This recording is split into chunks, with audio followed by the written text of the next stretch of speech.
There's no really good way to say this, so I'm just gonna say it. I'm I'm not a big fan of the general public. Now, present company accepted, obviously, but the general public and I got off to a bad start. My first real job was at Hershey Park. And there was a saying at Hershey that the IQ of the average American on vacation drops 20 to 40 points. Now, that may not mean much to you fine people, but that puts a lot of people way down into double digits. And I can't tell you how many times I stood next to a big white 4 foot by 8 foot white sign with 3 foot tall red letters that spelled out EXIT, and had somebody come up to me and go, "How do you get out of here?" So my early impression of my fellow Americans was not good. But then I went to work. And I've worked in video for over 30 years. I've worked on a lot of documentaries. I've seen and met people who have done amazing things. I I've seen with my own eyes a surgeon repair a valve in a heart that was no bigger than a tiny acorn in a fetus while it was still in the mother's uterus. I met a woman who works with the mentally ill. She's been stabbed multiple times, beaten to unconsciousness many times, bitten, kicked, clawed, gouged. And every day she goes back to work because she can make a difference in people's lives. I met a fireman who has saved so many lives that he actually has a fan club with membership in the hundreds of people he has saved. They have a picnic every year. And his favorite part is when they introduce him to the new kids and grandkids of people that wouldn't be alive if he hadn't pulled them out of a burning building. I wasn't going to tell this other part, but this is my favorite part of that story. He once went into a burning church and he found a dozen people trapped in the basement. As he was organizing them to get them out of the church, the stairwell collapsed and trapped them all in the basement.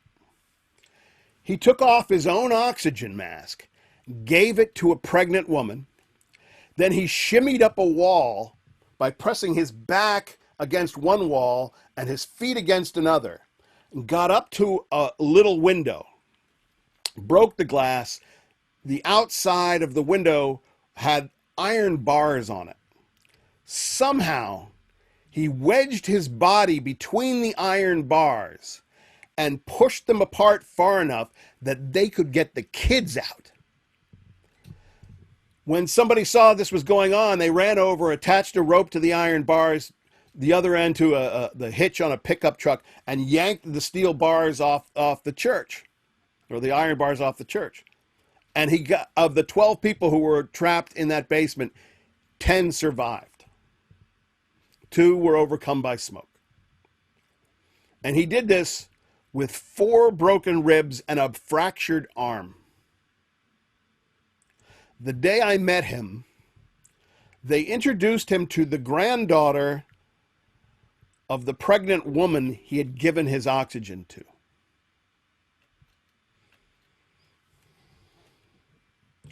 I've met grandmothers who worked 3 jobs to raise their grandkids. I've met Holocaust survivors who came to this country and raised the most successful generation in history of doctors, lawyers, poets, social workers, entrepreneurs. And when they talk about their lives, they talk about how full their lives are without the slightest trace of bitterness for what they lost. I've met teachers who have changed lives and nurses who have saved lives, including my own. So how can you meet people like this and not be changed? And then along comes social media. When confronted with some form of stupid and outrageous behavior, a friend of mine is fond of saying, we're Americans, we overdo everything. I spend a lot of time on social media, too much time. My new job has me planted at a desk for a lot of the day, and social media is like potato chips sitting there in a bowl. And I tell myself, I'm going to have one. And then I have another and another. And pretty soon I'm looking for a bag to refill the bowl and wondering where the dip is. That's social media for me. It starts out, I'll just check my messages, see what events are happening. And then I'll share a couple of posts and maybe respond to the comments on those posts. And 2 hours later, I'm in a knockdown, drag-out fight with some idiot who thinks Athens misused its naval fleet during the Peloponnesian War and should never agree to the Peace of Nicias in 421 BC. I mean, how could you be that stupid? That's me on social media. I didn't want to join social media. I fought it for years. I knew it was bad news. I'd been through CB radio where people would hang out on their favorite local channel and find some way to attack and exclude some other people. And back before the internet, I was an early computer geek, and there were chat rooms where the main objective was to attack and exclude some people. And in the early days of the internet, news groups about every topic under the sun, and their main focus was to anger, attack, exclude. So when social media came around, I knew it was going to be another tool for bullies, and I fought it. People were like, come on. I was like, no, been there, done that. I know where this is going. In 6 months, you'll be at each other's throats. And I said, no, it's fun. You get to hang out with your friends, and you can play games and build farms and raise virtual pigs. And I said, no, thank you.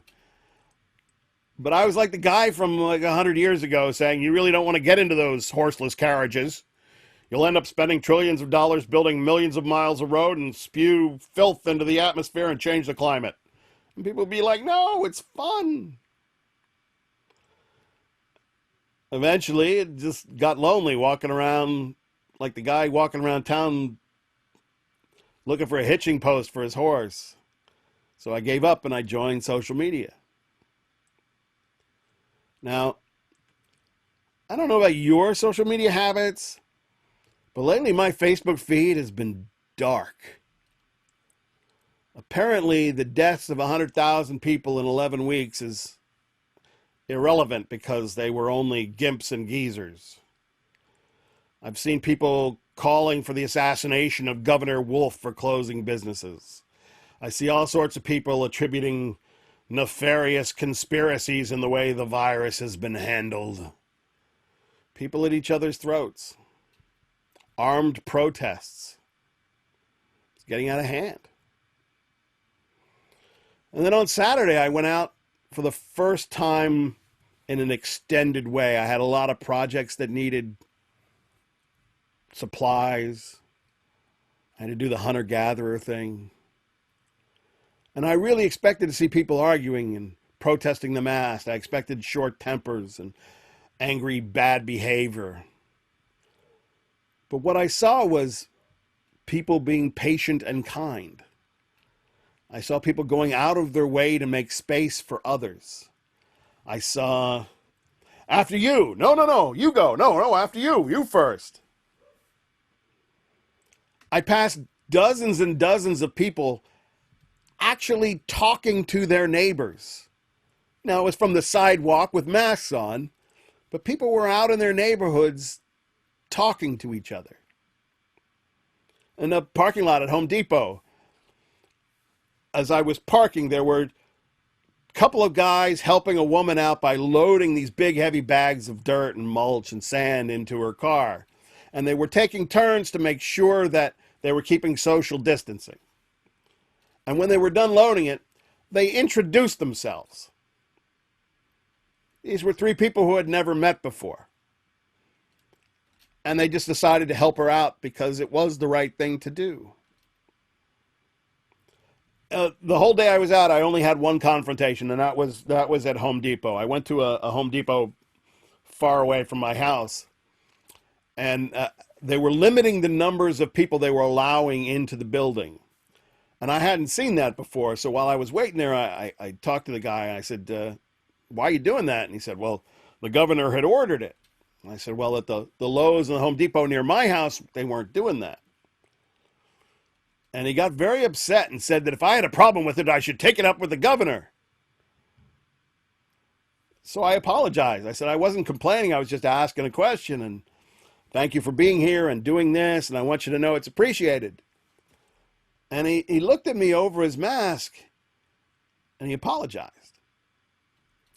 He said that he'd been waiting all day for people to jump on him about holding them up at the door. And he just assumed that's what I was doing. So he apologized and I apologized. And we went to shake hands and then remembered that we couldn't. It wasn't what I intended. It wasn't what he intended. We were reacting to the expectations brought to the situation by what we see in the media, social and otherwise. So we need less media and less social media and more social, more human contact as soon as this damn thing is over.